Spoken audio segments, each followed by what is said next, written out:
Tayo na giliw, magsalo na tayo. Meron na tayong tinapay at keso. Di ba noche buena? Sa ordinaryong nanay na katulad ko na nagbabudget sa araw-araw na panggastos, yung 500 pesos na yan, baon lang yan ng 4 kong anak na nag-aaral. Ganyan po ba ang tingin nyo sa aming manggagawa? Na 500 ay sapat na? Yung Pasko, special na occasion, kaya dapat bongga. Kasi ano yun ng Panginoong Jesus. Hindi ko maiwasan na hindi uminit yung ulo ko sa tanong mo eh. Saan nga ba aabot yung 500 piso?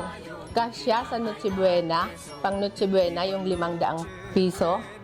Nakakapanginig ng laman eh. Kaya pala kaming manggagawa, binabarat nyo ang sweldo. Dahil ganun lang ang pagtingin nyo. Ganun kababa ang pagtingin nyo. Sige, kumain ka ng pandesal. Araw-araw na namin kinakain yan, yun pa rin ang ipapakain mo sa amin sa Noche Buena. Sahod! Itaas! Presyo! Ibaba! Sahod! Itaas! Presyo! Ibaba! At bukas ay araw ng Pasko.